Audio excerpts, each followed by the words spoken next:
크게 시작하고 그 다음 멈추세요. 닉 매기울리 금융 데이터 분석가 2021년 7월 27일.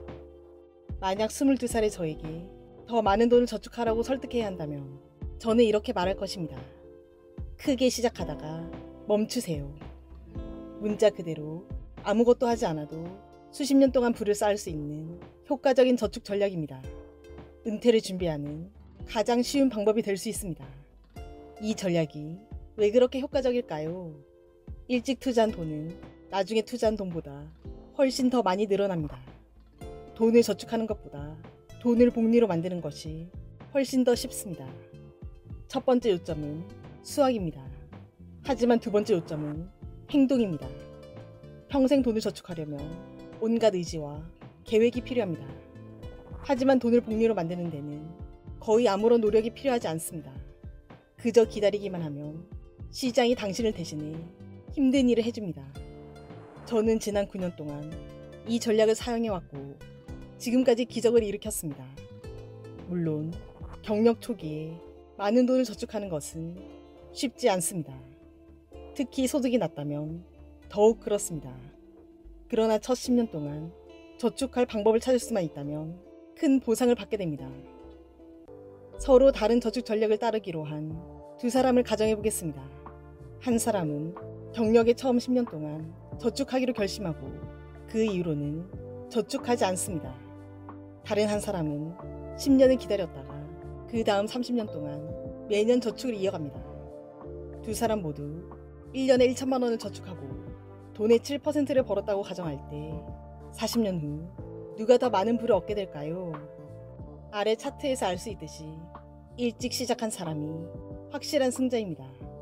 다시 한번 말씀드리자면 일찍 시작한 사람은 처음 10년 동안만 연간 1,000만 원을 투자하고 그 이후로는 전혀 돈을 저축하지 않았습니다. 포트폴리오의 증가는 전적으로 복리 효과 때문이지 추가 저축 때문이 아닙니다. 다른 사람보다 일찍 시작했다는 이유만으로 훨씬 적은 노력이 드는 것입니다.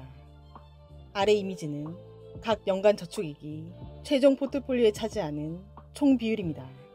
보시다시피 초기 투자는 최종 포트폴리오에 더 많이 기여합니다.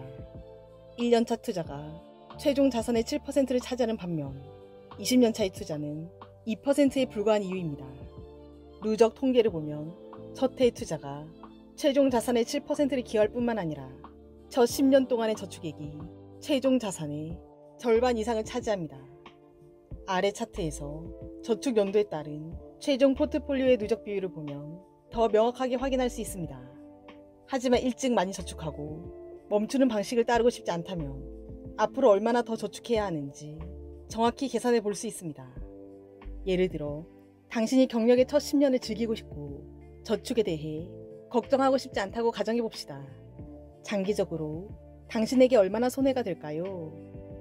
7%의 수익률을 얻을 수 있다고 가정하면 처음 저축했을 때의 금액에 2배를 더 많이 저축해야 합니다. 그리고 더 늦추면 어떨까요? 그러면 필요한 저축액이 기하급수적으로 늘어납니다. 5배 더 많이 저축해야 합니다. 이 차트는 7% 수익률을 가정 투자를 연기하기로 결정했을 때 미래에 얼마나 더 저축해야 하는지 알려줍니다.